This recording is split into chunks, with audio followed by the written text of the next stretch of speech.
Wali Kota Lubuk Linggau, Haji Rahmat Hidayat membuka kegiatan dialog kebangsaan dalam rangka memperingati Hari Sumpah Pemuda ke-97 tahun 2025.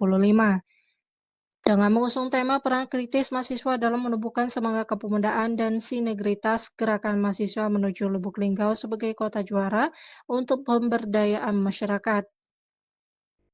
Dalam sambutannya, Haji Rahmat Hidayat menyampaikan bahwa momentum Hari Sumpah Pemuda merupakan saat yang tepat bagi generasi muda untuk menumbuhkan semangat kebangsaan melalui dialog dan aksi nyata.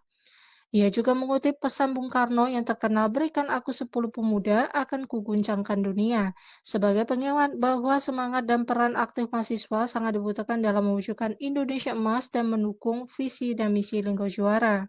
Wali Kota Lubuk Linggau juga memaparkan capaian program kerja 100 hari pertama kepemimpinannya yang telah berjalan sekitar 70%.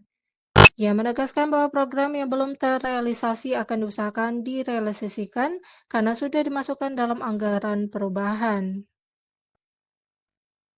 Dengan dialog kebangsaan ini, diharapkan dapat meningkatkan kesadaran dan semangat kepemudaan dalam membangun Kota Lubuk Linggau menjadi lebih baik.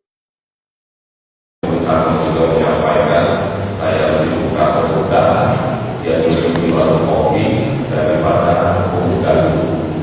Kami tetap mencari solusi, mungkin bisa melalui pasca dan kita dibahas sehingga buat tersebut bisa kita realisasikan sesuai dengan janji politik. Kalau memang tidak bisa bantu naik, mungkin kita untuk peranan untuk peranan. Supaya ini untuk kami laksanakan kalau kemudian berganti juga satu masukan dari mahasiswa sehingga seluruh Linggau ke depan lebih maju lagi fokus kami di pemberdayaan dan kesejahteraan masyarakat sejahtera hingga menjadi PR bersama untuk memajukan Linggau sesuai dengan slogan Linggau Juara.